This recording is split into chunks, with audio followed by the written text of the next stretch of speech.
made me somehow better than this kid who didn't, of thinking that this kid needed to learn some kind of lesson from me. And in recent weeks, I've had to put that into practice again.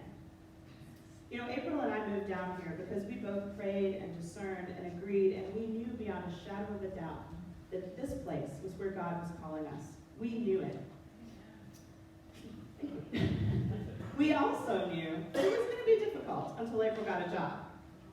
And in the past, we've had to ask her parents for financial help, but we've never ever asked mine.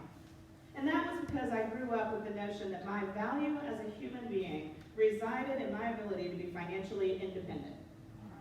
My parents put me through college, first-generation college student, at great sacrifice to themselves, and they expected me to be able to make it after that. And it wasn't that unreasonable an expectation back then. When I graduated from college in 1988, I got a good teaching job before I even got my diploma. I did what was expected. And then I kept doing what was expected, and I managed never to ask for help, even when I really could have. I assumed that I shouldn't or that I couldn't.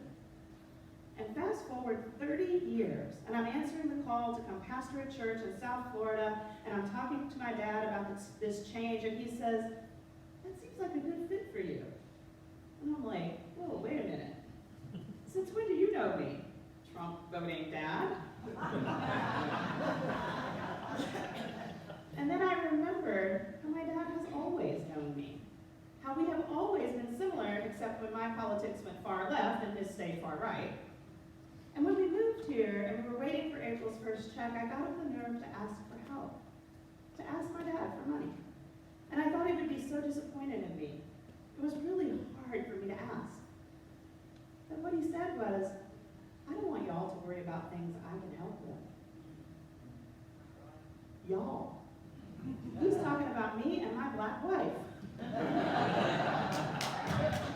don't want y'all to worry about things I can help with. I wonder how much more grace there would have been if I had asked that question 20 years ago when I desperately needed money. I wonder how wonderful it would have been to hear those words then. Because they're clearly there in my dad's heart, just waiting for me. But receiving this blessing, which is far more than money, obviously, it's love, it meant that I had to be vulnerable. I had to admit to my dad that I needed something. Brene Brown, who's one of my favorite writers, says, vulnerability is about showing up and being seen. It's tough to do that when we're terrified about what people might see or think, when we're fueled by the fear of what other people think, or that gremlin that's constantly whispering, "You're not good enough," in our ear. It's tough to show up.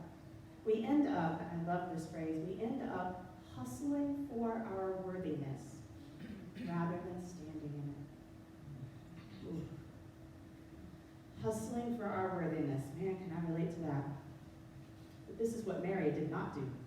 She did not hustle for her worthiness. She did not hear a voice that said, "You're not good enough."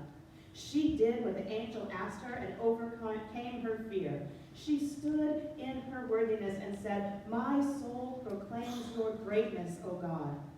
She dared to proclaim a world that was far from her reality and is still far from ours, but is exactly the world that God dreams of, where the haughty are brought low and the lowly are exalted, where the rich are sent away empty and the poor are fed, where the world that we know is set on its head. Can this world exist? Absolutely. We see it every week at our food pantry. We saw it yesterday at our toy fair.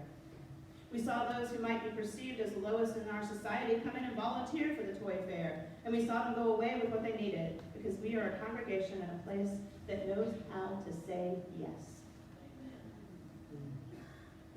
We know how to say, "My soul proclaims your greatness, O God," not because we are enormous or wealthy or successful in the world's eyes, because we are honest, authentic, vulnerable, and loving.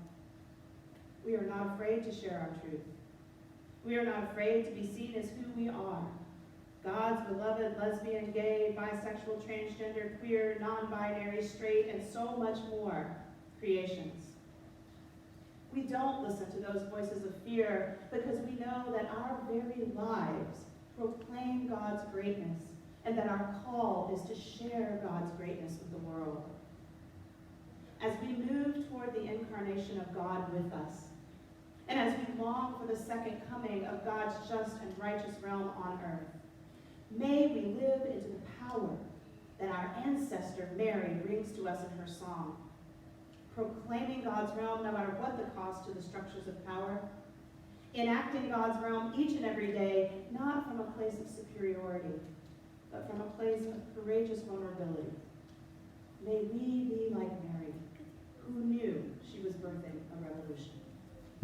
Amen.